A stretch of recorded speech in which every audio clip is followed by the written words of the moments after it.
Bien, buenas tardes a todos. Buenas tardes y gracias por su presencia. Soy Carlos Plaza, que organizo este primer ciclo de conferencias que hemos titulado La Exposición Iberoamericana en Sevilla, 1929-2029, que será un ciclo sostenido de aquí hasta el 2029.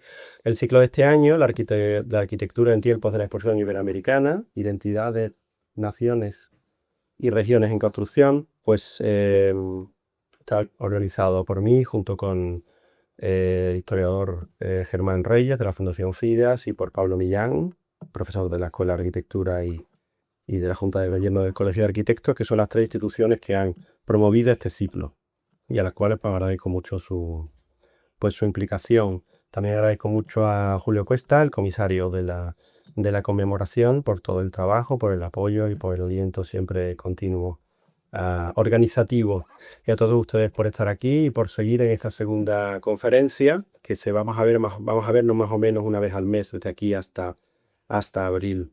El objetivo de este ciclo, lo repito y seré muy breve, es colocar la exposición del 29 en una dimensión más amplia. Una dimensión que permita reflexionar de aquí a los próximos años, pues precisamente sobre la especificidad del 29, de su contexto nacional, en su diálogo en el ámbito internacional e iberoamericano en particular. La primera conferencia, a cargo del profesor Enrique de Anda, pues nos colocó a Sevilla dentro del escenario del panamericanismo, como sede del principal debate sobre la búsqueda de la identidad panamericana durante los años 20, que tuvo su reflejo construido en el pabellón de México. Hoy tenemos con nosotros a Salvador Guerrero, que va a colocar la exposición iberoamericana en el panorama de la arquitectura española. Y también en el panorama, intuyo, de la cultura española. Salvador Guerrero es profesor, historiador de la arquitectura, de la Escuela de Arquitectura de la Universidad Politécnica de Madrid, y es un gran historiador de la arquitectura del siglo XX en España. Yo caracterizaría su obra por su capacidad de colocar la arquitectura dentro de la cultura de su tiempo. No solo la cultura arquitectónica en sentido amplio, sino además hacerla dialogar con el resto de las vanguardias. Vanguardias no solamente artísticas, sino vanguardias literarias, vanguardias de pensamiento, vanguardias pedagógicas, a lo que ha dedicado una buena parte de su trabajo. Salvador ha sido asesor en la residencia de estudiantes de actividades culturales. Haya desarrollado algunas exposiciones muy significativas que me gustaría resaltar sobre el arquitecto Antonio Flores, sobre Le Corbusier en la residencia de estudiantes, con unos libros muy importantes sobre los maestros de arquitectura en la residencia de estudiantes, o el catálogo de diseño de exposición de Antonio Flores, que le valió la selección al premio FAB de pensamiento y crítica. También ha comisariado otras exposiciones muy significativas, como Recuerdo del arte de saber ver, específicamente dedicado a la obra de Manuel Cosío, El Greco, y Institución Libre de Enseñanza, una institución fundamental para la Edad de Plata en España, para los decenios centrales del siglo XX, a lo que Salvador Guerrero ha dedicado su tesis doctoral, la arquitectura y en la Institución Libre de Enseñanza, que es un trabajo pues, fundamental para comprender ese periodo tan importante y renovador para la cultura española. Y pues sin más, Salvador, agradeciéndote muchísimo que vengas a Sevilla y que compartas con nosotros tu trabajo, pues cedo la palabra. Bueno, pues buenas tardes a todos. Antes de nada, agradecer al profesor Carlos Plata sus generosas palabras de presentación. Cuando me llamó Carlos Plaza para invitarme a participar en este ciclo, o sea, inicialmente me pareció ir a Sevilla, o sea, para hablar de un año y de un tema en el horizonte como era la exposición del 29, yo le dije que era algo temerario o imprudente aceptar esa invitación. Como conozco a Carlos Plaza de otros ámbitos, fundamentalmente el académico y de otras iniciativas, sabía que la iniciativa de Carlos Plaza iba a estar guiada por la solvencia académica, ¿no? Y eso finalmente, pues, su insistencia también me motivó a estar hoy aquí en Sevilla. O sea, bueno, también la oportunidad de que en la sala pues esté el profesor Víctor Pérez Escolano, que yo siempre digo que ha sido un maestro en la distancia. O sea, yo soy natural de Jaén, pero hice la carrera en Madrid, pero los trabajos del profesor Pérez Escolano siempre han sido un referente, no solamente en lo que a Sevilla se refiere, sino en otros muchos ámbitos de conocimiento. Después de las personas, el agradecimiento pues tiene que ser a las instituciones, ¿no? Y aquí, en este ciclo, pues hay una coordinación institucional que me parece también importante señalar, que Carlos Plaza haya reunido a la Escuela Superior de Arquitectura de Sevilla, al Colegio Federal de Arquitectos y a través de su fundación de FIDAS, y finalmente a la Cámara de Comercio de Sevilla que nos acoge, pues me parece que es agradecido decirlo, ¿no?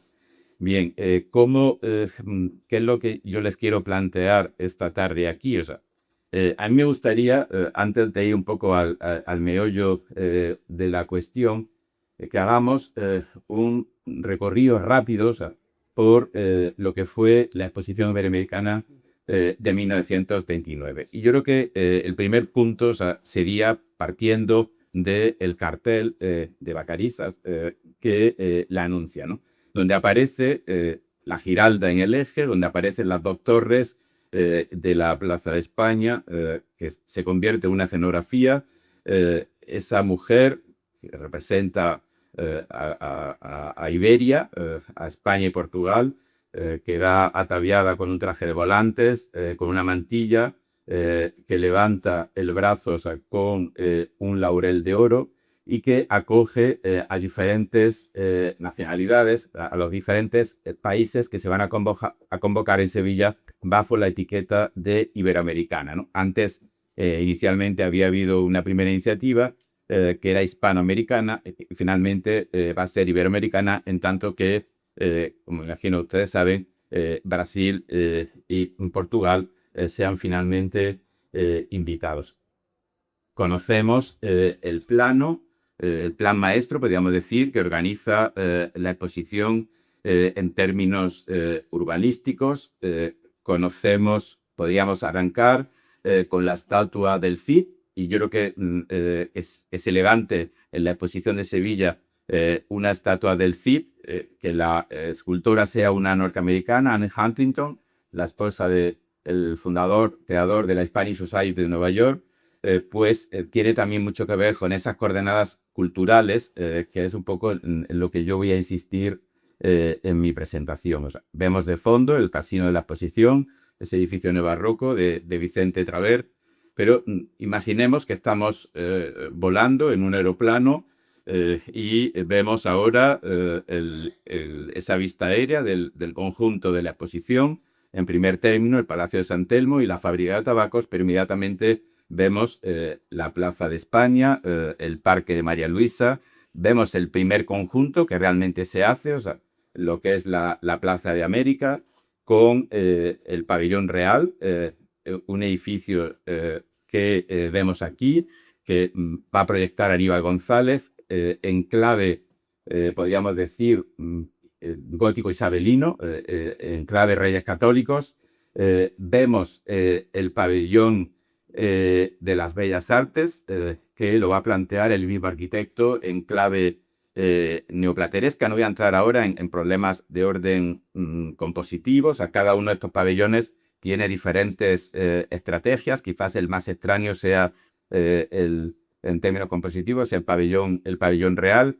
Y finalmente esa Plaza de América se completa con el pabellón de las artes antiguas en clave neomudéjar.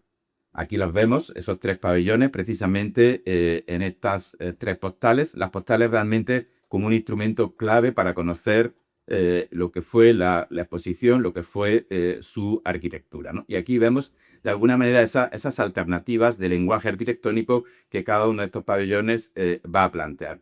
Pero volvamos a pasemos de la Plaza de América a la Plaza de España, asistamos por un momento, imaginemos que estamos en una de esas terrazas del edificio que ha proyectado Aníbal González y estamos asistiendo al acto inaugural, les recuerdo, el 9 de mayo de 1929. Un espectáculo de masas, una arquitectura que enlaza con el pasado, pero una celebración que es plenamente moderna. Yo creo que ahí hay alguna de las contradicciones que van a definir la arquitectura de la exposición y el singular momento que vive España. 1929, un año de una gran intensidad simbólica, la España de la dictadura de Primo de Rivera, que se muestra al mundo como una nación católica, la monarquía española, la figura de Alfonso XIII. Aquí vemos precisamente a los reyes, Alfonso XIII y a Victoria Eugenia, acompañados de las infantas, acompañados de las autoridades, del presidente, de Primo de Rivera, o sea, este telón de fondo de los grandes tapices de ese siglo de oro de la cultura española. Insisto, un ceremonial que tiene algo de antiguo, o sea, pero también que tiene algo de moderno, un espectáculo de masas, ¿no? Una nación que se presenta al mundo a través de una monarquía católica, a través de un Estado que quiere, de alguna manera, relanzar o recuperar lo que es los vínculos con América que se habían perdido en el desastre del 98. Completemos esa mirada rápida a la exposición en el llamado sector sur, la Avenida de la Raza que vemos al fondo, o sea, paralela al canal de Alfonso XIII. Los nombres de las calles yo creo que también nos dicen muchas cosas de lo que en esta exposición el propio gobierno, la idea de Estado, la idea de país, de nación, se quiere mostrar al mundo, ¿no? Vemos al fondo el conjunto de los hoteles del Guadalquivir, lo que hoy conocemos como Heliópolis, junto con el estadio. Bien, realmente si hay, yo creo que dos protagonistas en esta exposición de Sevilla del año 29, uno de ellos va a ser el rey Alfonso XIII. No olvidemos cómo lo denominaba el presidente Canalejas, el primer sevillano, y el arquitecto Aníbal González, el arquitecto director de la exposición. Les recuerdo que la exposición tiene, casi son 4 lustros desde el año 29, si tiramos hacia atrás, hasta el año 9, donde se empiezan a plantear, insisto, primero como hispanoamericana, después como iberoamericana. Hubo un concurso, se presentaron 3 arquitectos, uno se retira porque no tiene el título, otro es Fermín Álamo, el Logroñés. Finalmente el concurso lo gana Aníbal González, que hasta el año 26-27 o sea, va a ser el arquitecto director del certamen. Después, la dictadura de Primo de Rivera, el gobierno va a imponer la figura de Vicente Traver. Alfonso XIII y Aníbal González. Pocas veces una ciudad ha tenido en un arquitecto una identificación tan clara como la que se plantea en la Sevilla del siglo XX con la figura de Aníbal González. Pero eso ya lo supo ver Alejandro Guichot en el año 1928 cuando publicó este pequeño opúsculo, ¿no?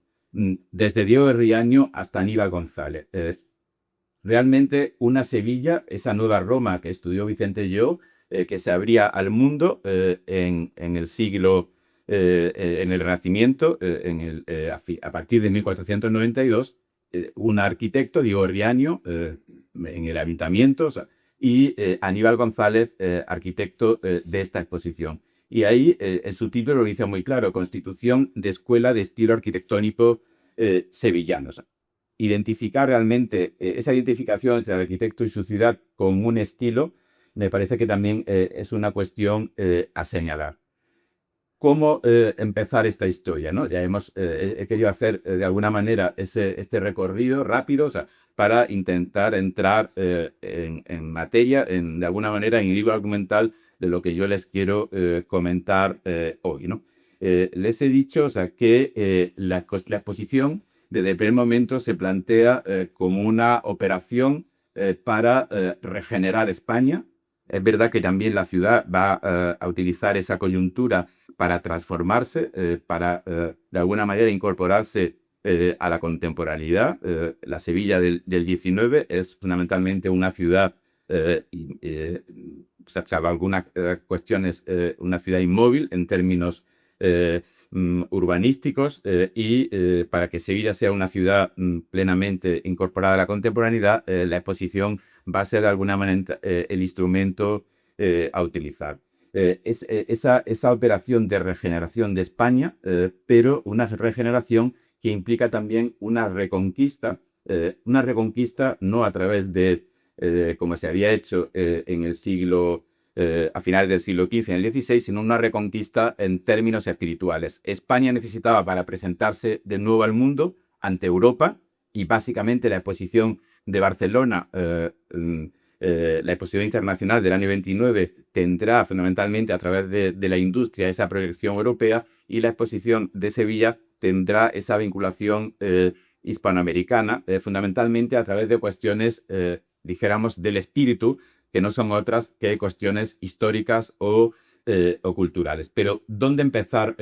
Siempre cualquier relato exige definir un arranque y definir también un final. Les he hablado del desastre del 98. O sea, el 98, aquí vemos en esta litografía el hundimiento del Maine.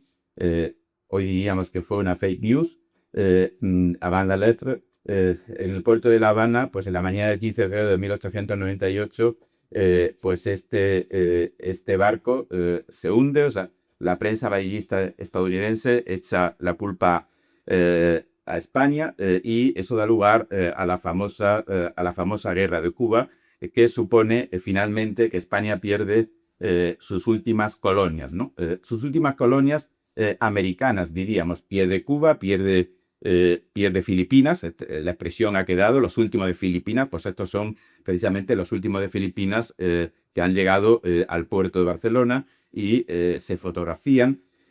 Vemos la firma del Tratado de París en diciembre de 1898, en territorio neutral, por el que España reconoce la independencia de Cuba y cede Puerto Rico y Filipinas y la isla de Guam a Estados Unidos, y que de alguna manera define el marco legal en el que se va a plantear a partir de ahora la relación de España con América. Pero no hay que olvidar que España va a tener otras colonias que van a ser fundamentalmente, después del americanismo, va a venir el africanismo, ¿no? Y el africanismo va a tener una presencia importante en la exposición del 29 de Sevilla. O sea, que España tiene el protectorado de España en Marruecos, y España tiene Guinea en África, y Marruecos y Guinea van a estar presentes en la exposición del 29. Cuando hablamos del 98, yo creo que todos ustedes fácilmente identifican aquí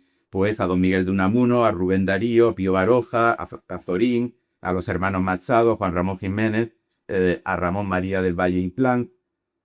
Pero mi pregunta es, ¿sabríamos identificar claramente, podríamos decir, qué arquitectos podríamos incluir en esta nómina? ¿Podemos hablar de arquitectos igual que hablamos de escritores del 98? Bueno, es una pregunta que dejo ahí. Al final de la intervención espero que algo hayamos aclarado.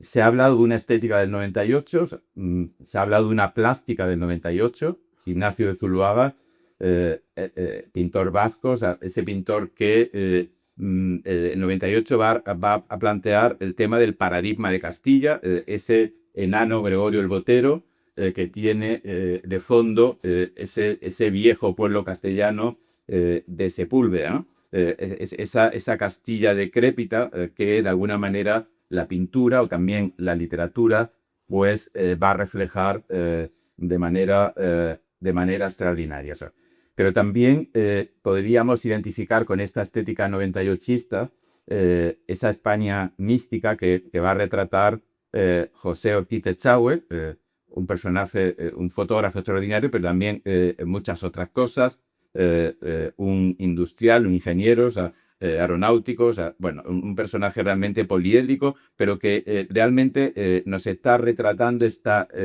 esta idea de España a través de estas fotografías. Esta es una fotografía de Ávila, ahí ven la muralla, pero también aparecen los tipos populares con unas vestimentas, ¿no? El tema del regionalismo, que es clave, la palabra que de alguna manera se invoca siempre cuando se habla de la exposición del 29 de Sevilla, también tiene un reflejo en los estudios de las indumentarias populares o regionales, y la fotografía de Ortiz Echagüe yo creo que explica muy bien esa idea de concepto de nación que se quiere reconstruir, en este caso, a través de una mirada fotográfica, ¿no? Bien, pero también yo creo que en esta misma idea cabe incluir la pintura, por ejemplo, de Joaquín Sorolla, ¿no? Joaquín Sorolla le van a encargar desde la Hispanic Society, como ustedes saben,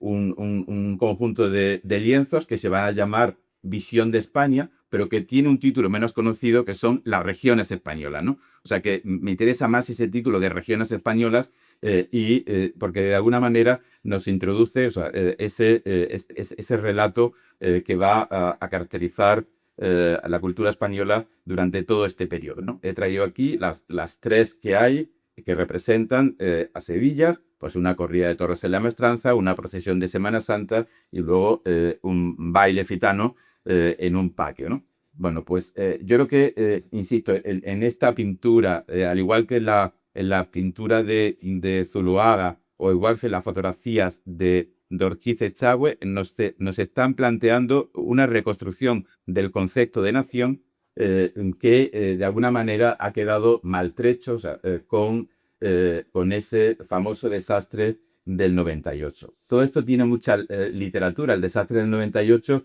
yo traigo aquí dos portadas de dos libros conocidos, el de Lucas Mallado, que no hay que olvidar que era un geólogo, Los males de la patria y la futura revolución española, consideraciones generales acerca de sus causas y efectos, ¿no? O el de Ricardo Macías Picabea, El problema nacional, hechos, causas y remedios, ¿no? Uno está fechado en 1899, otro en 1899. Realmente la palabra nacional o la palabra regional se van a manejar, bueno, con matices, pero también con importantes concordancias. Si hablamos de regeneracionismo, España hay que regenerarla. Realmente la figura clave de ese regeneracionismo va a ser Joaquín Costa, ¿no? Joaquín Costa, que yo lo he traído aquí en este proyecto no construido, o sea, que es una escultura monumental. Recuerden ustedes, esas esculturas monumentales son los Estados Unidos, donde están los presidentes. Pues algo parecido hubiera sido esta escultura, este proyecto escultórico que hace el artista ocense Ramón Acín. Y el título ya lo dice claro: Joaquín Costa, cantera inagotable de enseñanzas y remedios para la patria. Pero realmente el problema regeneracionista o el postismo llega prácticamente hasta, bueno, llega hasta la guerra civil, pero incluso después continúa. Porque yo les he traído ahí un pequeño opúsculo escrito por Fernando de los Ríos, ya en plena Segunda República, que se sigue utilizando, dice homenaje a Costa, bajo escuela y despesa. España se tiene que regenerar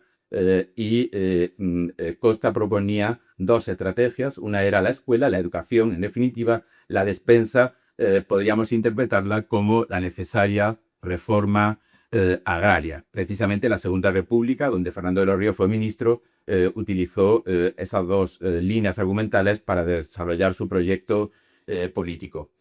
Pero ¿ese es un comienzo posible para esta historia? Me pregunto yo, o me preguntaba cuando elaboraba esta intervención. ¿Por qué nos llevamos ahora ya el relato a la arquitectura, ¿no? Hasta ahora, pues básicamente lo he planteado en términos culturales, en el simbolismo de la cultura, que a mí me parece que es muy importante, ese capital simbólico de la cultura. En el 29 yo creo que fue muy importante, un simbolismo que tiene claras coordenadas también políticas. Si lo llevamos al ámbito de la arquitectura, pues hay que partir diciendo que en esos momentos en España hay dos escuelas de arquitectura únicamente, la de Madrid, que se había creado en 1844, pero empecemos por la de Barcelona. Aquí la tienen, en su sede inicial, que es en el edificio que ha construido Elías Rollén en la Gran Vía barcelonesa en el siglo XIX. Y aquí vemos una de sus aulas, donde vemos a los alumnos trabajando. Cuento todo esto porque durante mucho tiempo parece como que Madrid y Barcelona se las ha querido ver como la arquitectura de Madrid y la arquitectura barcelonesa jugaban como cartas distintas. Yo hoy voy a defender que esas cartas tienen más puntos en común en este momento o en este hilo argumental de la exposición del 29 que diferencias. Y bueno, pues en esa escuela de arquitectura de Barcelona, un personaje absolutamente de primer orden, como fue Domènech i Montaner, catedrático, director de la escuela, un personaje con importante peso político en Cataluña y un referente también en términos historiográficos. Va a publicar un texto de gran influencia que se llama En busca de una arquitectura nacional. El texto se publica en 1878. Digo esto porque yo quería empezar el tema con 1898, pero me doy cuenta que antes de 1898 ya hay gentes que están de alguna manera enunciando, y Domènech Montaner lo dice muy claramente, la búsqueda de una arquitectura nacional. Realmente el tema de la arquitectura nacional, del nacionalismo en la arquitectura o del nacionalismo, regionalismo en la arquitectura, no surge con el 98, tampoco creo que surja aquí con Just Domènech Montaner, sino que yo creo que hay que retroceder aún más. Es realmente un problema, el concepto de nación yo creo que es un concepto que alumbra a la cultura occidental, la cultura romántica, el romanticismo de alguna manera. Y bueno, ese alumbramiento de lo nacional con el romanticismo va dando diferentes golpes o pasos. Uno es el que da Domènech Montaner, otro es el que se dio con el 98. O sea, bien, pero vayamos a la Escuela de Madrid. La Escuela de Madrid tuvo su sede hasta que se traslada a la ciudad universitaria en lo que fue el antiguo Colegio Imperial y lo que luego fue Colegiata de San Isidro. O sea, y esta puerta, ahí está realmente el compás que marca el ingreso al patio de arquitectura en la calle de los Estudios.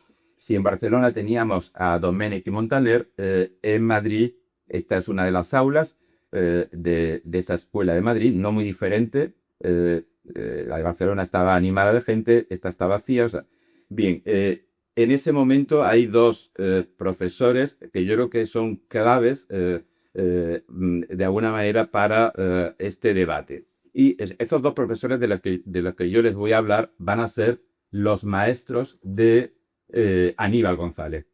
El primero, al que me quiero referir, es a Ricardo Velázquez Boscos. Ricardo Velázquez Boscos, bueno, fue realmente una figura extraordinaria, o sea, fundamentalmente en el siglo XIX, o sea, aunque él vivió hasta 1923. 1923 es una fecha importante porque muere Domènech Montaner, muere Velázquez Bosco, muere el otro profesor del que les voy a hablar, Vicente Laspérez. 1923 es también el año en que Le Corbusier publica en París Hacia una arquitectura, el libro que abre el debate moderno.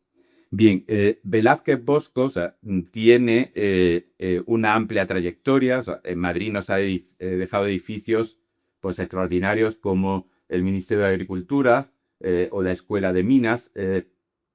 Se habló, el profesor Pedro Navascués habló de eclecticismo enfático, fundamentalmente de filiación francesa. El edificio de la Escuela de Barcelona era fundamentalmente de filiación alemana. O sea, bueno, siempre que se ha estudiado a Velázquez Bosco, lamentablemente sus vínculos con Sevilla han quedado soslayados, diría, en muchos casos ni siquiera enunciados. Velázquez Bosco es un arquitecto que tuvo una relación importante con la ciudad. Yo les he traído aquí dos muestras un poco de su quehacer. Uno, una escala muy pequeña, la restauración de la cripta de la Capilla Real, la Catedral Hispalense, y el otro, el proyecto de ensanche y estación invernal que presenta en 1902, ¿no? Creo que estos dos proyectos ya nos dan idea un poco del alcance y de la ambición que tuvo Velázquez Bosco, que fue catedrático, director de la escuela, que fue muchas cosas, y sobre todo en Andalucía lo conocemos porque interviene en los lugares colombinos, en Huelva, esa vinculación con el 92, restaura el monumento, la Rábida, en Huelva, es el arquitecto que define el plan director de la Alhambra de Granada, sobre el que luego trabajará Torres Balbás, y es el arquitecto Velázquez Bosco el que se inventa literalmente Medina Azahara, ¿no? Y también va a rehabilitar pues la mezquita de Córdoba. Bueno, yo creo que el plan el proyecto de ensanche de Sevilla, que yo creo que no se ha estudiado realmente, yo creo que merecería un estudio más concienzudo. También es muy difícil, es un proyecto que está mal reproducido, o sea, los pocos sitios que está publicado, o sea, nos habla claramente, pues aquí lo ven, aquí situamos la fábrica de tabacos, ahí sitúan el Palacio de San Telmo y básicamente aquí tenemos el canal de Alfonso XIII. O sea, básicamente este plan lo que plantea es ese vector direccional hacia el sur que nos está definiendo la estrategia de crecimiento de la ciudad en esa dirección, que es de alguna manera la que va a aprovechar luego el plan maestro de la exposición del 29 con todas sus modificaciones. Plantea un ensanche, como ven ustedes aquí, pero me parece realmente muy interesante que introduce el tema de la diagonal. El tema de la diagonal, les recuerdo el plan de ensanche de Barcelona, que no es solamente una cuadrícula, sino que tiene la diagonal, el paralelo, la meridiana, y ese plan de Barcelona, un poco más tarde, en 1900, a principios del 20, Haussely, el urbanista francés, precisamente va a potenciar todas esas diagonales como elementos facilitadores de la movilidad, ¿no? Creo que Velázquez Bosco está anticipando aquí cuestiones, insisto, que merecerían un estudio más detallado. Finalmente, esta parte de aquí es pues una propuesta de ciudad jardín que completaría el proyecto, ¿no? Pero de Velázquez Bosco también tenemos unos dibujos que realmente son extraordinarios, y aquí lo ven, con todo lujo de detalles, sumamente preciosistas, y donde la cerámica, lo vemos aquí, o donde esa menuda decoración mudéjar son dibujos que pertenecen al patio del Palacio de Dueñas en Sevilla. O sea, que a Velázquez Bosco esto pertenece a la serie de los monumentos arquitectónicos de España. O sea, bueno, yo creo que si sumamos realmente todas estas aportaciones, aunque sean menores, y muchas veces, insisto, si ustedes abren la monografía de Velázquez Bosco, o sea, el proyecto urbanístico de Sevilla, que es el único en su carrera, pues yo creo que ni se menciona. O sea, bueno, pero seguimos con los vínculos de Velázquez Bosco con Sevilla. El séptimo Congreso Nacional de Arquitectos tiene lugar en Sevilla. Ahí los ven a todos fotografiados en las cubiertas de la lonja. Al fondo tienen la catedral, y ahí este señor con barba blanca es Velázquez Bosco, que va a pronunciar el discurso de apertura. O sea, un congreso, o sea, luego me referiré a otro anterior, que es mucho más determinante, pero donde los temas del nacionalismo, regionalismo y la arquitectura pues, serán claves en el debate.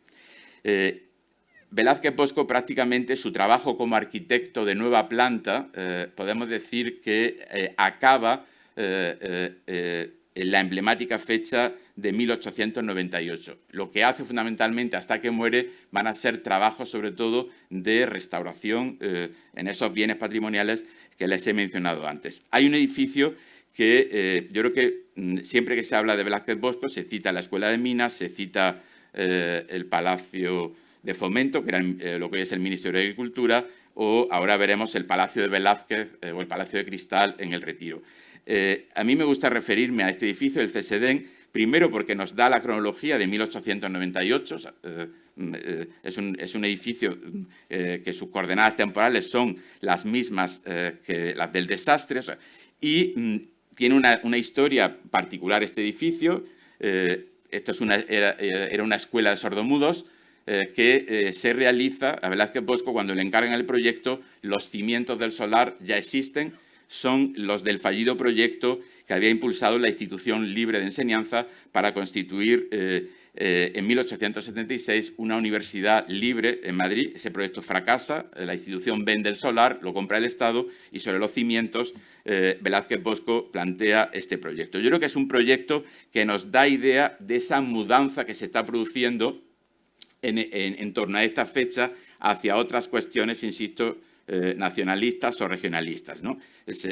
Y yo creo que es un edificio en el uso que hace del ladrillo, realmente el rigor, la finura, que tiene mucho que ver con la sabiduría con que Aníbal González maneja el ladrillo, ¿no? He traído aquí, uno es del CSDEN, un detalle, o sea, realmente en el CSDEN, si sustituyéramos estos elementos por cerámica, esto es el Palacio de Velázquez del Retiro, también era un edificio positivo para una exposición de minería en 1880 y algo aproximadamente. O sea, el uso de la cerámica, ladrillo y cerámica, van a ser dos de las claves sobre las cuales se va a definir el programa arquitectónico o parte del programa arquitectónico de Aníbal González para la exposición de Sevilla, sobre todo el conjunto de la Plaza de España.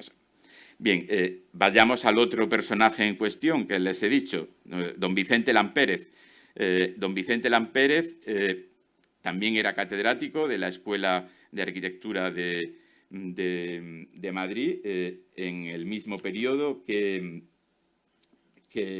es alumno Aníbal González, y realmente va a ser Aníbal González sobre todo ha pasado la historia, o sea, por ser restaurador de monumentos. Él es un poco, casi se podría situar en una posición distanciada del planteamiento de Velázquez Bosco. O sea, Velázquez Bosco es un hombre que no se ha formado en la Institución Libre de Enseñanza, o sea, pero es amigo de Giner de los Ríos y tiene una producción elevada de textos. Hay un texto precisamente dedicado al Alcázar de Sevilla, y esa producción escrita de Velázquez Bosco va a tener una salida en el boletín de la Institución Libre de Enseñanza.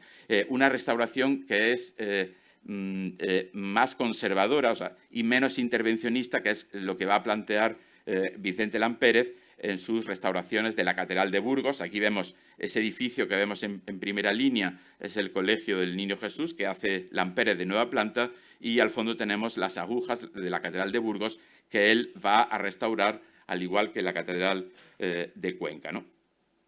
Bueno, pero sobre todo lo que me interesa ahora destacar, el trabajo, la otra aportación de Vicente Lampérez es fundamentalmente historiográfica.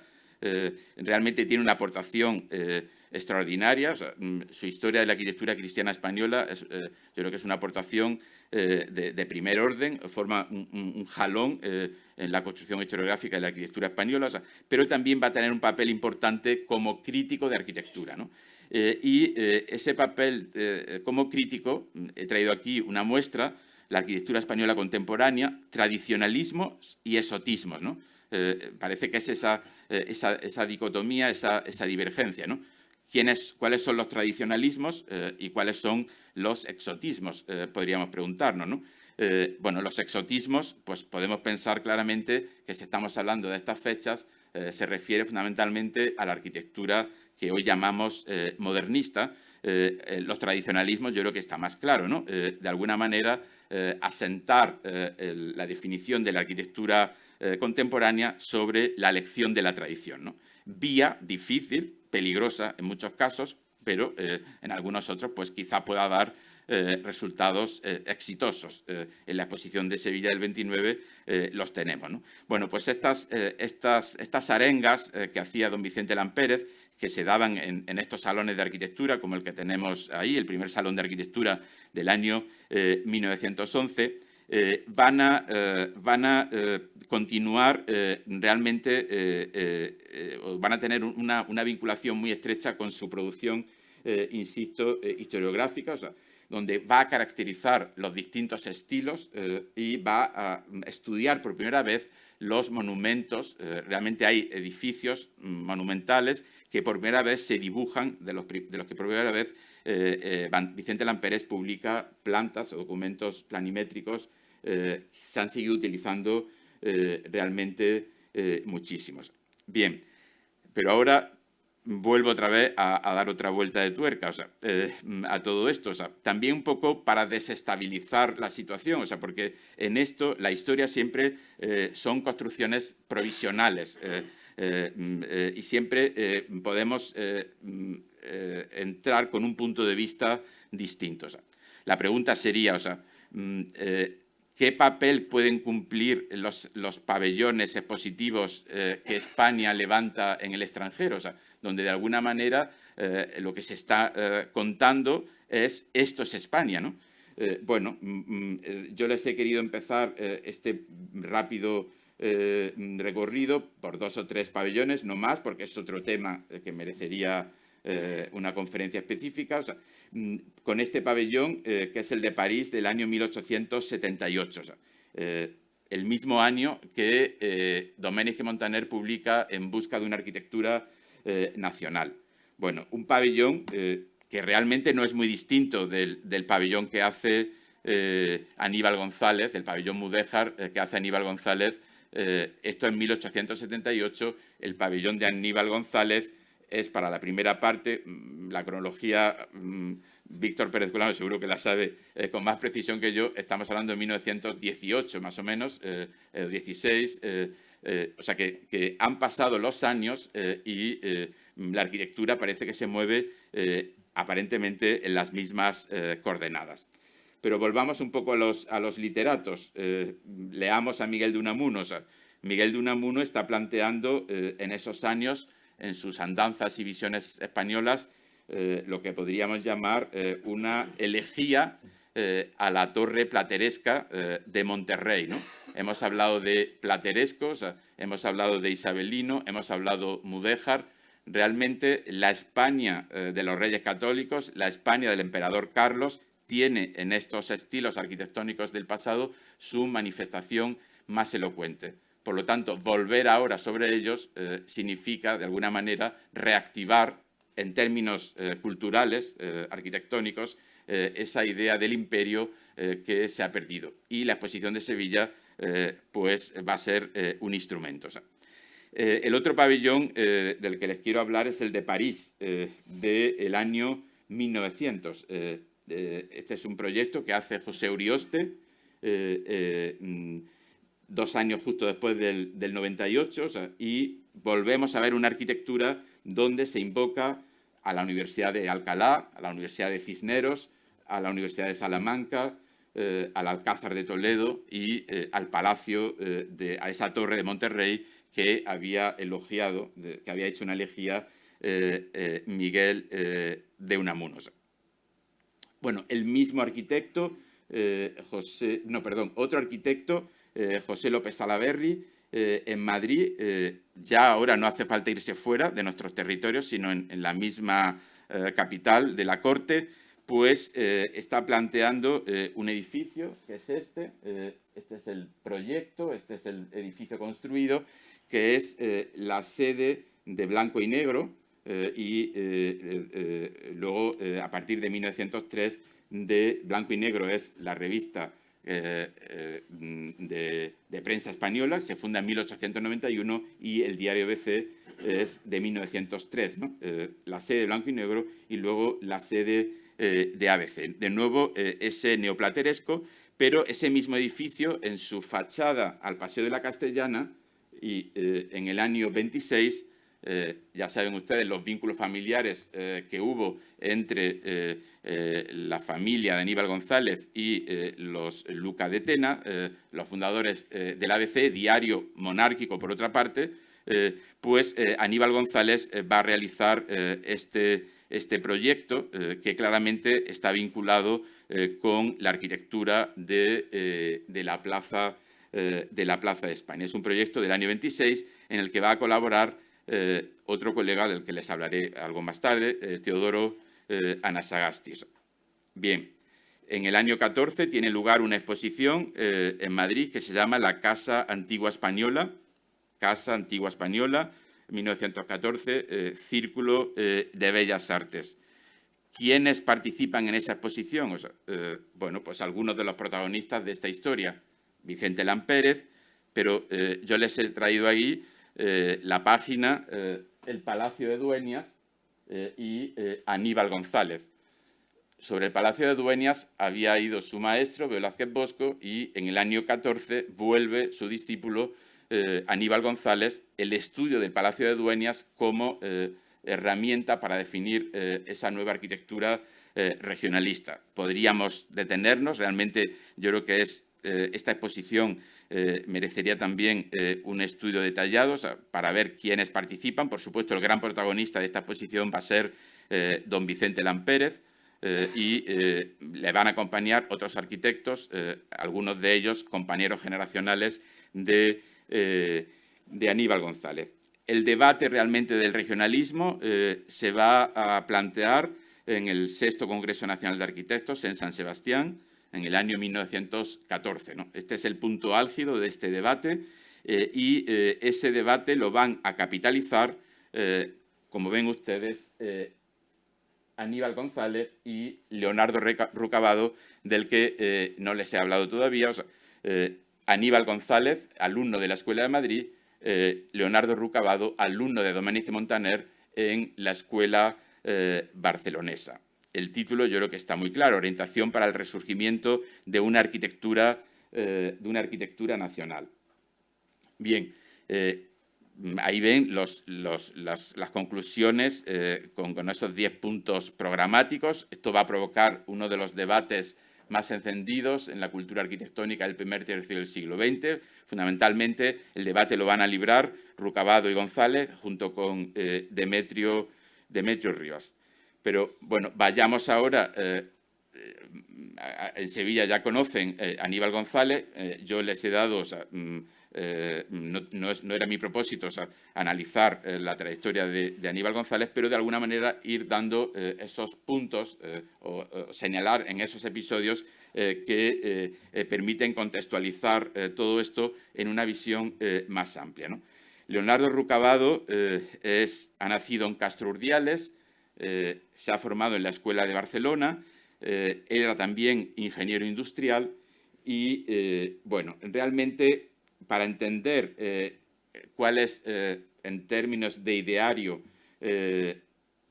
Leonardo Rucabado, yo creo que hay que leer el Brindis del Retiro de su paisano, el polígrafo Menéndez Pelayo. Yo creo que para entender, insisto, las claves culturales de la arquitectura de Rucabado y de este momento en general, si uno lee el Brindis del Brindis del Retiro, les recuerdo que el Brindis del Retiro es un homenaje que hace el polígrafo cántabro en 1881 a Calderón de la Barca. Y dice así: brindo por la fe católica, apostólica romana, que en 7 siglos de lucha nos hizo reconquistar el patrio suelo y que en los albores del Renacimiento abrió a los castellanos las vírgenes selvas de América. Brindo por la fe católica, que es el substratum, la esencia y lo más grande y lo más hermoso de nuestra teología, de nuestra filosofía, de nuestra literatura y de nuestro arte. Brindo, en segundo lugar, por la antigua y tradicional monarquía española, cristiana en la esencia.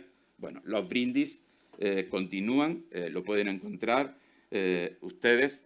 El brindis, en definitiva, que acaba con la nación española, amazona de la raza latina, etcétera, etcétera.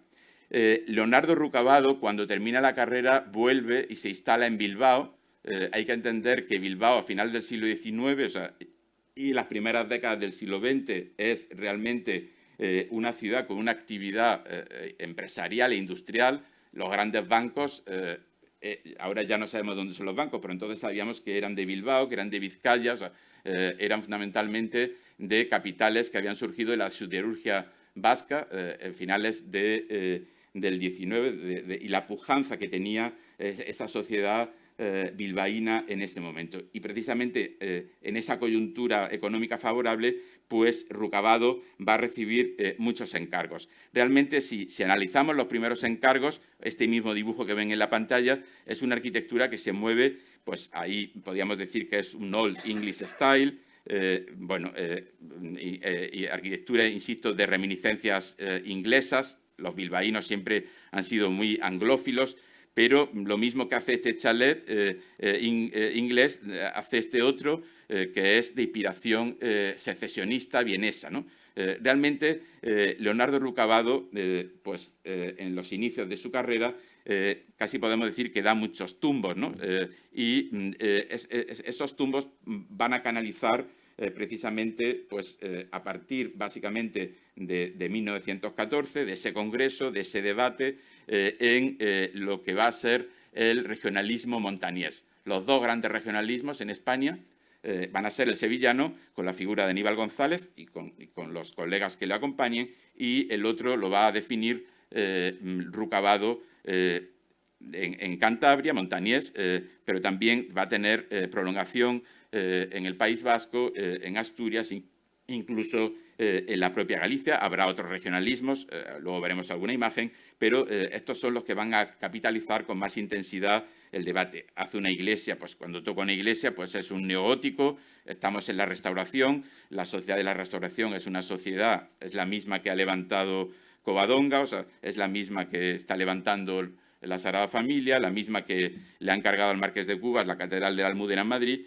y bueno, pues Rucabado participa de todas estas cuestiones. Yo creo que es este proyecto, que es un proyecto que se titula, ahí lo ven ustedes, proyecto para un palacio para un noble La Montaña. La Montaña es el nombre con el que se conoce actual Cantabria. O sea, es esta arquitectura y, de alguna manera, las arquitecturas que se emulan ahí, ¿no? Las arquitecturas que aparecen, que podemos reconocer en esta especie de ensamblaje de arquitecturas que proceden fundamentalmente de las casonas cántabras de los siglos XVII y XVIII, que Rucabado ha dibujado. O sea, realmente hay álbumes de dibujo de toda la arquitectura tradicional, popular, pero también, sobre todo, monumental, las portaladas, las torres, las cresterías, las solanas, todo eso ahí, formando como un compendio, es lo que va a definir el proyecto arquitectónico del regionalismo montañés. Y luego van a aparecer pues, muchas arquitecturas. Yo he traído aquí, esta es la casa para Luis Allende en Dauch, o sea, bueno, una de las muchas, la Casuca, el Solaruco, o sea, son los nombres que reciben fundamentalmente la arquitectura doméstica de Leonardo Rucabado, y ustedes ven realmente los repertorios arquitectónicos que se utilizan en esta arquitectura, que ahora pues, no me voy a detener mucho. O sea, bien, Rucabado muere en el año 18, va a morir con la peste española. O sea, la epidemia de la peste española, que resucitamos con la pandemia, pues se llevó por delante a Rucabado. O sea, pero le dejó tiempo para hacer su última obra en Madrid. De Cantabria a Madrid, el cliente es muy interesante realmente. Yo creo que esta arquitectura requiere estudiar quiénes son los clientes. Esta es la casa para don Tomás Allende, que era uno de estos hacendados bilbaínos que quiere tener una casa en la capital. Cuando se levanta esta casa, Leopoldo Torres Balbás, un joven que apenas ha acabado la carrera, realmente le dedica un amplio artículo la revista Arquitectura en ese momento. O sea, estamos hablando del año 19, o sea, justo un año después de la muerte, y realmente dice así Torres Balbás: para proyectarla acordóse su autor de demasiadas cosas: trozos de arquitectura clásica de Toledo, solanas montañesas, palacios de Salamanca. Paso en esta imagen para que lo vean ustedes: Palacio de Salamanca, torres de ladrillo andaluzas,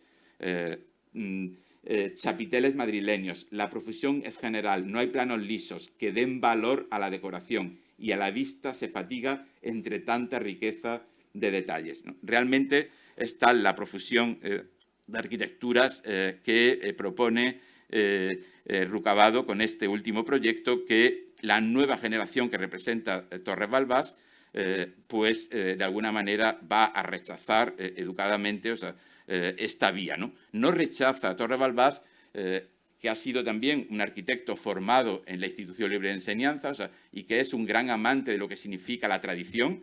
La tradición es, en Sevilla lo saben bien, la familia Machado, o sea, lo que significa el estudio del folclore, o sea, realmente la tradición son muchas cosas y hay muchas vías para definir esa dirección.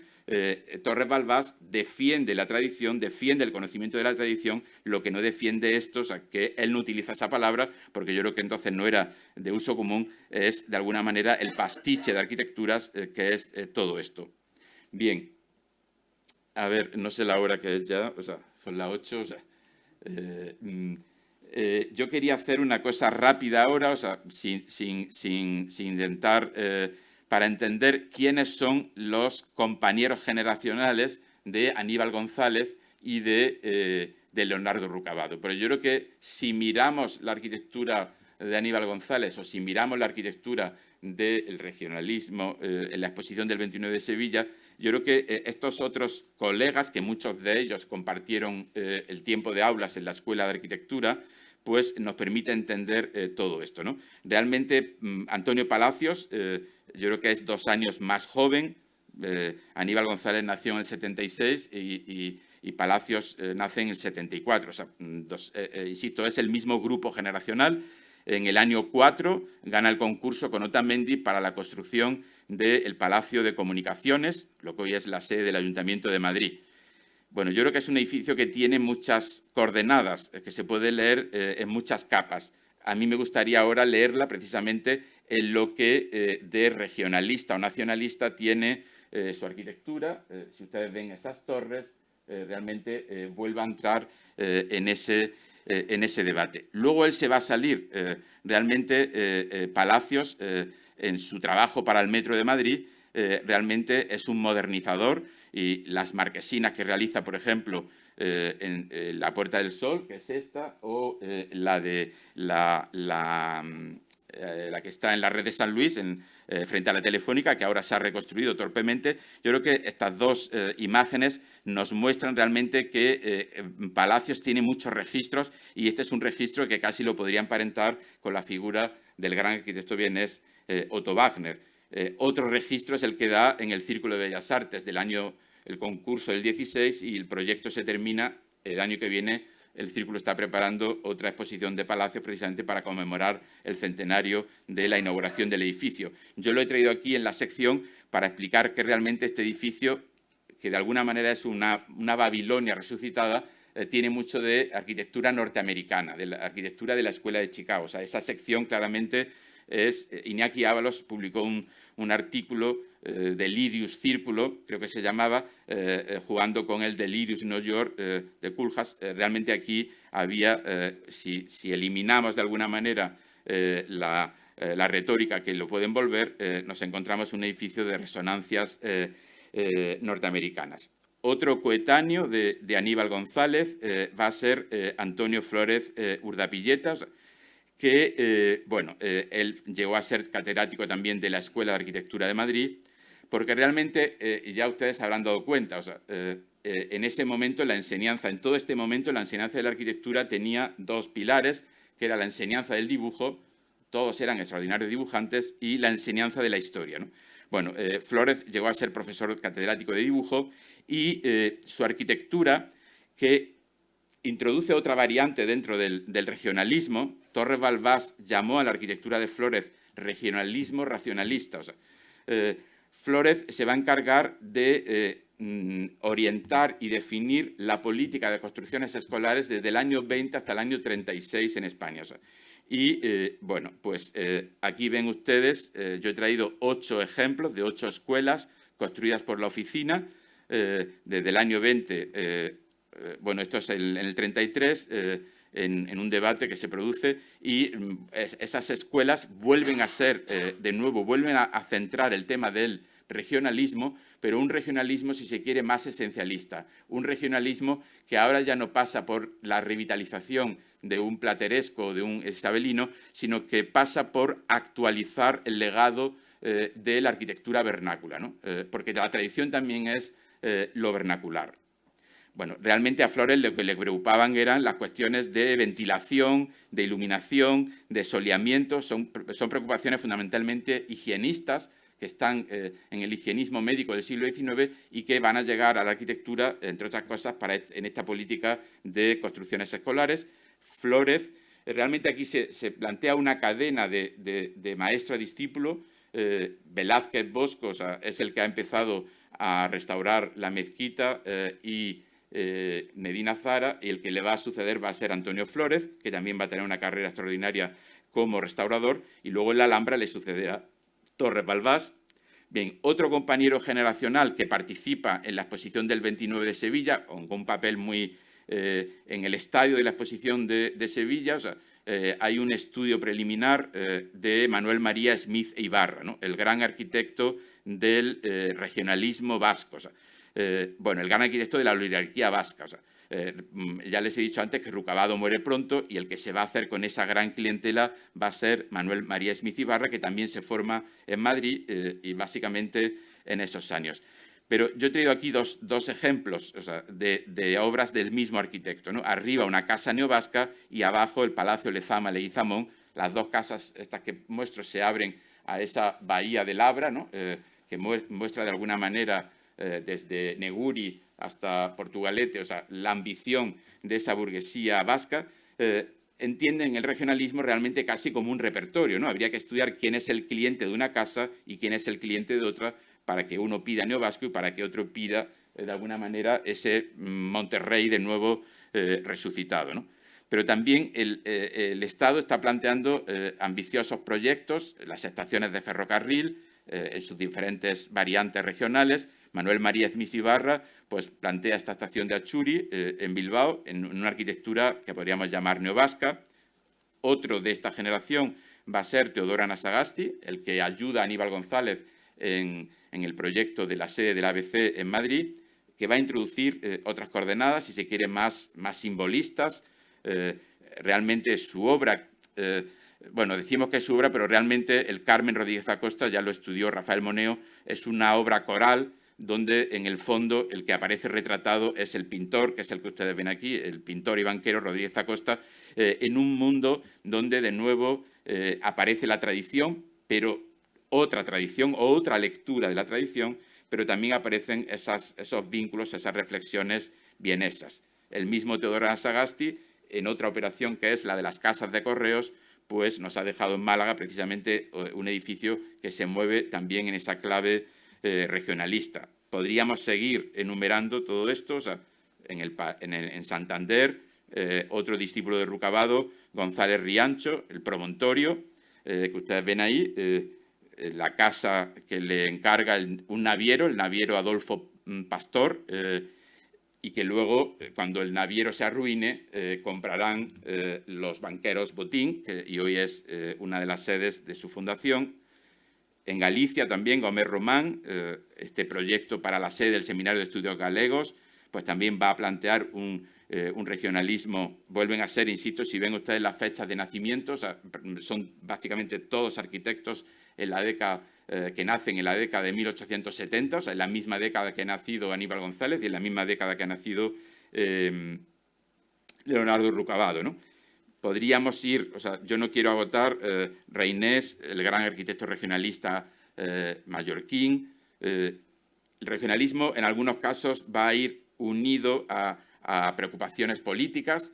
Quizás en Aníbal González el tema político pues, quede más soslayado, o sea, a lo mejor en otros regionalistas sevillanos pues, pueda ser más evidente. Y aquí hay que meter, evidentemente, a los que acompañan a Aníbal González, las dos figuras para mí más relevantes, que son José Espiau, el autor del Hotel Alfonso XIII, y Juan Talavera Heredia, ¿no? Con esa calle hoy desaparecida en la calle Canalejas. Pero a mí, estando en Sevilla, o sea, no me gustaría dejar de hablar de este personaje que siempre ha quedado relegado. O sea, o que ha tenido un papel muy marginal, Pablo Gutiérrez Moreno. O sea, Pablo Gutiérrez Moreno, yo les recomiendo que lean el texto que le dedica Ramón Carande, don Ramón Carande, en su Galería de Raros. Era un arquitecto que había sido arquitecto de Hacienda, que recala en Sevilla como arquitecto de Hacienda y que va a hacer un regionalismo, bueno, con otras claves, quizás más atemperadas. En el barrio del Porvenir pues hay algunas muestras del trabajo de Pablo Gutiérrez Moreno, de don Pablito. O sea, yo he traído aquí esta casa regionalista en la calle Brasil, en el barrio del Porvenir, que era, bueno, no sé ahora el uso que tiene, o sea, exactamente, o sea, y arriba hay otra fotografía de otro proyecto. Bueno, Pablo Gutiérrez Moreno siempre tuvo una querencia especial por Sevilla. Los primeros estudios sólidos sobre la arquitectura de las haciendas del Olivar los va a hacer Pablo Gutiérrez Moreno. O sea, él también rehabilita la capilla de la Quinta Angustia, también la rehabilita él. Bueno, en un momento en que hay una conflictividad social entre los obreros y los arquitectos, Aníbal González lo sufrirá en el famoso atentado de 1920, Pablo Gutiérrez Moreno abandona Sevilla y se instala en Madrid. Pero no hay que olvidar, los círculos sevillanos estuvieron siempre presentes en su vida. O sea, y les digo una cosa simplemente, aunque sea una cosa menor, su testamento lo firmó con el ilustre notario sevillano don Diego Angulo Laguna, el padre del gran historiador Diego Angulo Íñiguez, y tuvo dos testigos de excepción.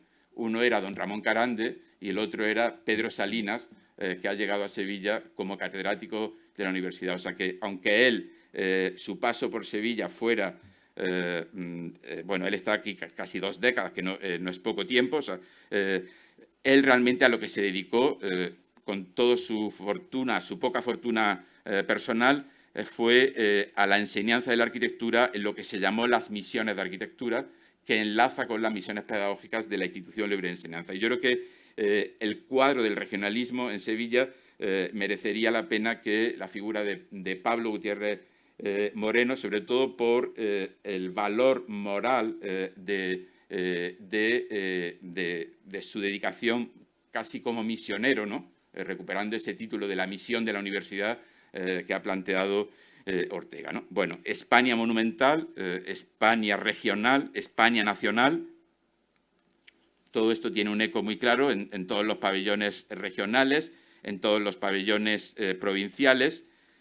Los vemos aquí en las postales y los vemos aquí en el lugar que ocuparon en esa parte sur de la Expo del 29, que siempre se ha hablado de la desconexión, ¿no?, de esta parte de la exposición con la parte del Parque de María Luisa, de la Plaza de España y de la Plaza de América.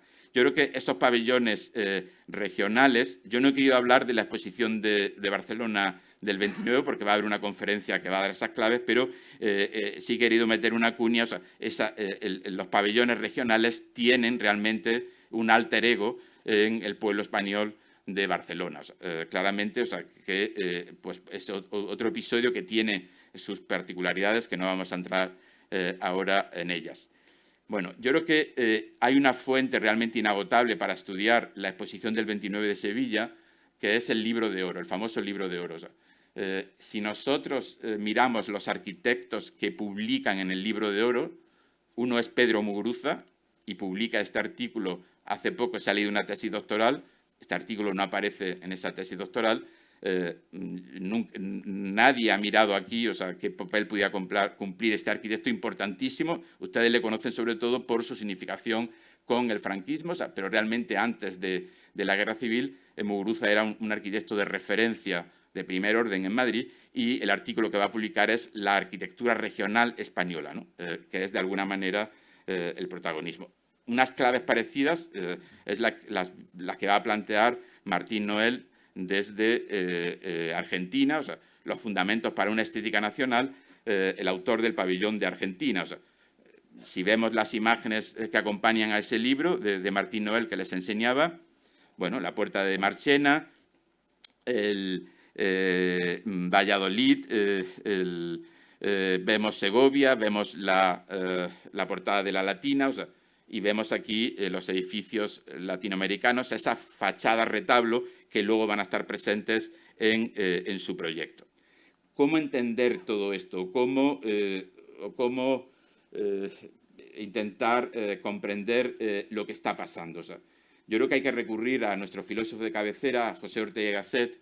En 1926 publica un artículo, Nuevas casas antiguas, en el diario El Sol, influyente diario El Sol, y en ese artículo arremete contra el eclecticismo imperante en la sociedad española, o sea, que invoca una tradición española claramente en clave regionalista. Él dice: en las calles de Madrid encontramos cada día mayor número de casas madrileñas.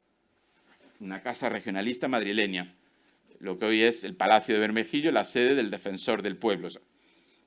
Dice: parejamente Sevilla se está llenando hasta los bordes de sevillanerías.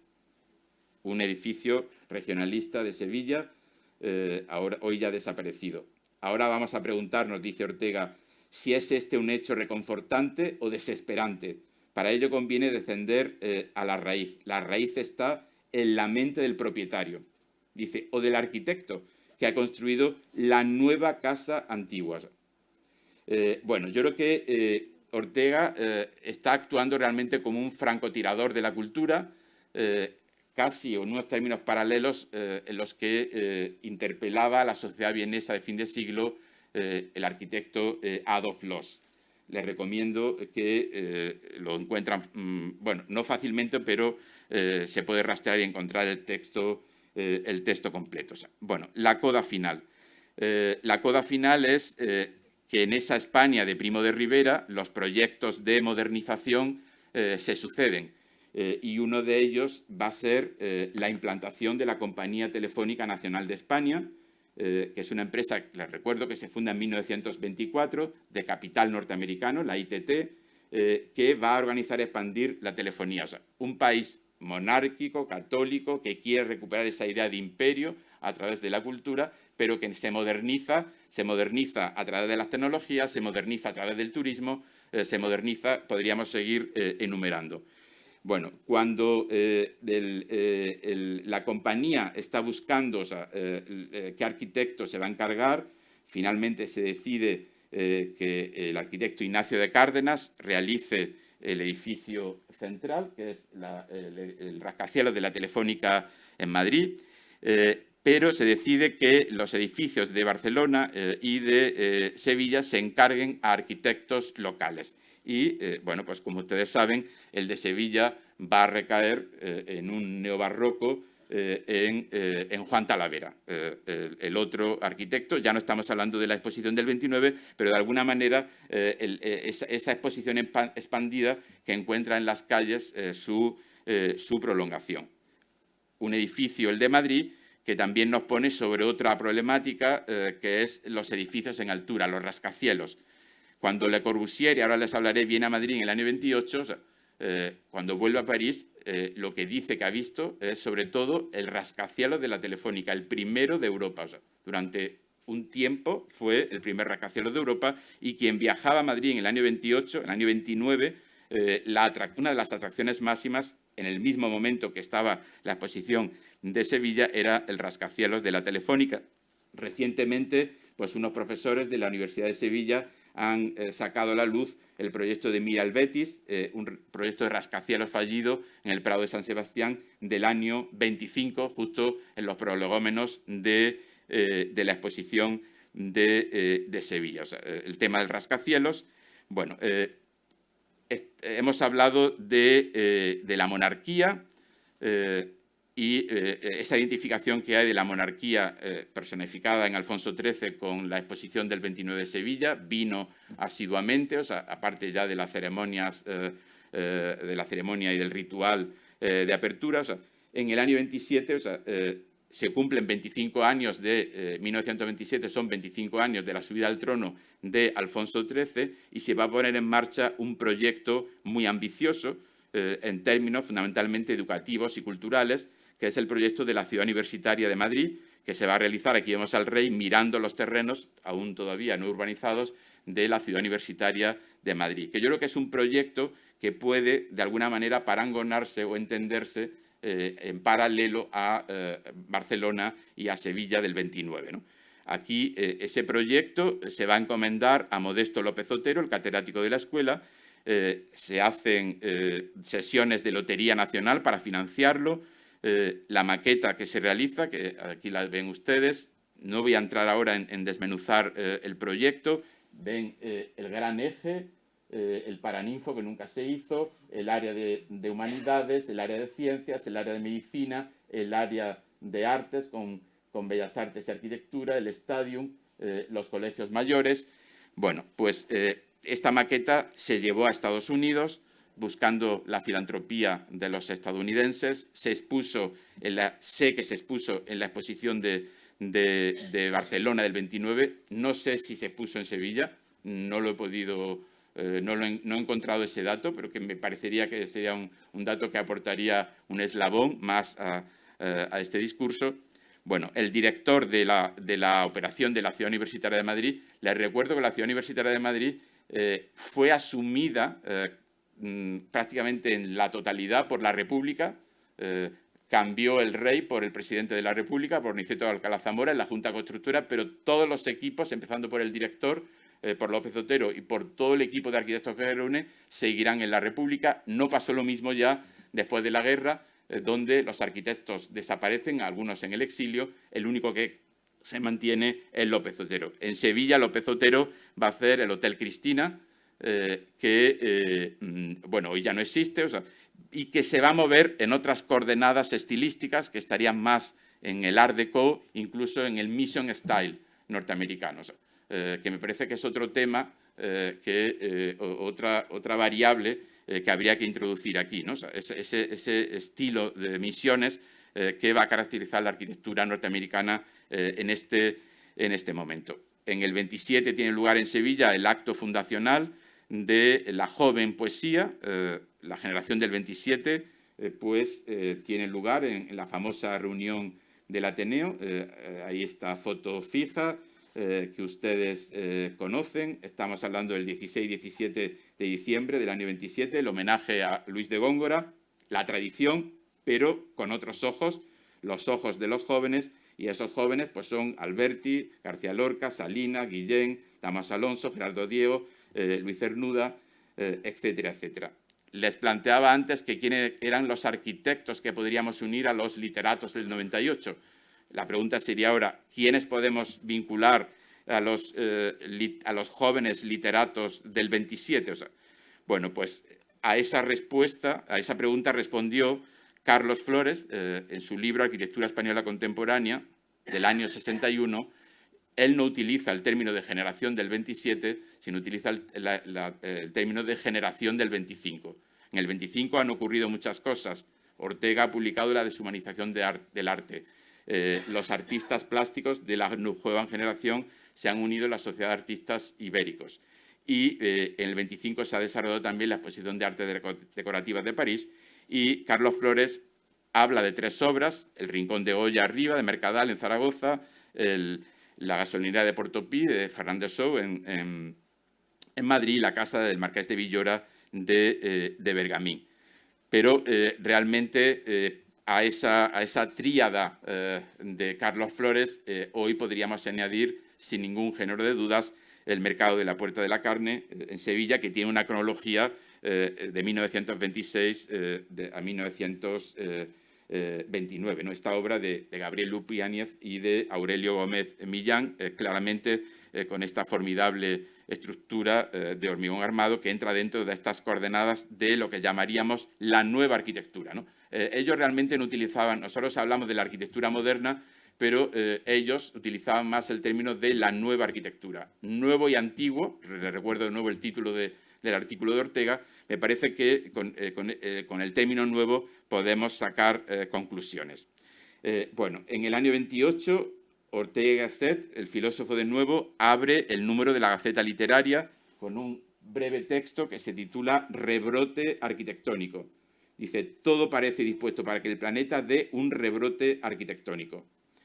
En el año 28, o sea, va a venir Le Corbusier a Madrid, invitado por la Residencia de Estudiantes, va a impartir en mayo del 28 2 conferencias. Una es Arquitectura, Mobiliario y Obra de Arte y la otra es Una casa, un palacio, que es el libro que está escribiendo. Me interesa este dibujo que no sé si se puede, bueno, así lo ven ustedes, que es el dibujo que va a dibujar, que va a dejar Le Corbusier en el libro de firmas que tiene una niña pequeña, Natalia Jiménez Cosío, que es la hija del director de la residencia en ese momento, en el año 1928, y en ese dibujo Le Corbusier se representa en una suerte de Quijote Sancho, en un híbrido entre Quijote y Sancho. Las alforjas del burro, que no caballo, donde van con unos libros que son Versión Arquitectura, del que se hablaba antes, y Urbanismo, 23 y 25, o sea, y aparece con una lanza y embiste a un señor que va cargando de columna, ¿no? Le Corbusier contra la academia, ¿no? Lo que representa la academia. O sea, digo la academia porque no es lo mismo academia que tradición. O sea, bueno, los dos libros. Pero cuando viene Le Corbusier a Madrid en el año 28 proclamando la buena nueva de la arquitectura moderna, los arquitectos de Madrid, salvo algunas excepciones, Fernando García Mercadal, el autor del Rincón de Goya, se van a mostrar distantes. Realmente la única fotografía que se ha conservado de Le Corbusier en la residencia de estudiantes es esta, y me parece importante no saber quiénes son exactamente esos señores, que lo sabemos, sino decirles que ninguno de ellos es arquitecto. Son damas de la alta burguesía madrileña y son los hijos del infante don Luis de Baviera, los que van vestidos de militar. Digo esto porque quienes se fotografían con Le Corbusier es la alta sociedad que está necesitada de novedades, y las novedades vienen de París, la moda viene de París. Y para los arquitectos que se van a posicionar enfrente de Le Corbusier, como La Casa o como Sánchez Zarcas, Le Corbusier es otra cosa. O sea, Le Corbusier, La Casa dirá que será un periodista, que es un charlatán. Él dice que no comulga con las ideas Le Corbusierianas. Dirá Le Corbusier o Américo Vespucio, usando, ya que estamos en Sevilla y con la exposición del 29. Bueno, cuando está en Madrid va a recibir un telegrama, porque Le Corbusier ha viajado en tren a Madrid. Cuando está en Madrid recibe un telegrama de la Asociación de Estudiantes de Arquitectura. Y esto es muy importante también, en Madrid lo va a invitar la Sociedad de Cursos y Conferencias. En Barcelona lo va a invitar la Asociación de Estudiantes de Arquitectura. Los arquitectos con los que se rodea Le Corbusier en Madrid son arquitectos ya en el ejercicio de la profesión. En Barcelona todavía son estudiantes y repite las dos conferencias. Bueno, uno de esos jóvenes estudiantes va a ser José Luis Sert. Él era de la familia... José Luis Sert se llama José Luis Sert López, y López es el apellido del marqués de Comillas, Antonio López. Él le va a pedir a su madre que le financie ir a París, viaja a París cuando tiene el título, en el año 29, en el atelier de Le Corbusier, en la Rue de Sèvres. En el año 30 tiene lugar la exposición de arte y arquitectura modernas en San Sebastián, y en el año 30 Aizpurua y Lavalle han levantado el náutico de San Sebastián. Aizpurua va a escribir un artículo que dice, en España no, ¿hay arquitectura en España? Y dice, no, en España hay repostería. Pues eso, una tarta, repostería. José Luis Sert, en 1930, unos parientes, María Benita López Sert, sobrina del marqués de Comillas, le va a encargar la redacción del proyecto de la Casa Duclos. Se han casado María Benita con el cardiólogo Francisco Duclos, se van a establecer en Sevilla y José Luis Sert les proyecta la casa que ustedes conocen bien. Yo la he querido relacionar con ese libro, está en alemán, pero se traduce Viviendas Liberadas, que publica Sifrigidio en el año 29. Yo creo que frente a esas nuevas casas antiguas de las que hablaba Ortega, José Luis Sert está construyendo aquí una casa nueva, una nueva casa, donde lo que se reclama es luz, iluminación, ventilación, soleamiento, jardín, bueno, otras claves arquitectónicas. Muchas gracias. Espero que les haya interesado.